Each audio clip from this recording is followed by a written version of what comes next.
कराची के इलाके लियारी में फीफा जुनून सर चढ़कर बोलने लगा। बड़े तो बड़े, बच्चे भी पीछे नहीं रहे। गलियों को खूबसूरती से सजाया गया है। मजीद जानते हैं डॉन न्यूज़ के नुमाइंदे शफी बलोच से। जी शफी, बताइएगा।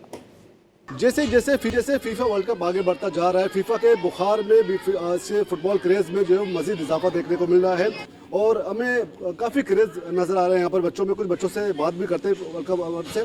जी ये बताएं, आपकी फेवरेट टीम कौन सी है? फ्रांस मेरा फेवरेट टीम है। फ्रांस इस बार वर्ल्ड कप जीतेगा। फ्रांस का आज मैच है। फ्रांस में एक बड़ा खिलाड़ी है, उसका नाम है एम्बापे। एम्बापे ने 2022 में अर्जेंटीना के सामने हैट्रिक कर दिया था। फ्रांस का एम्बापे बहुत डेंजर है। ये कुछ बच्चे काफ़ी में फुटबॉल का जुनून, फुटबॉल क्रेज यहाँ पर काफ़ी नजर आ रहा है और पूरे लियारी में मुख्तलिफ मकामात पर बड़ी बड़ी स्क्रीनें भी नस्ब की गई हैं ताकि मैचेस को जो है वो बड़ी स्क्रीनों में यहाँ के फुटबॉल प्रस्तार जो है वो भरपूर एंजॉय भी कर रहे हैं और इसी तरह गली मोहल्लों को भी इसी तरह भरपूर तरीके से जो है वो सजाया गया है। बहुत शुक्रिया।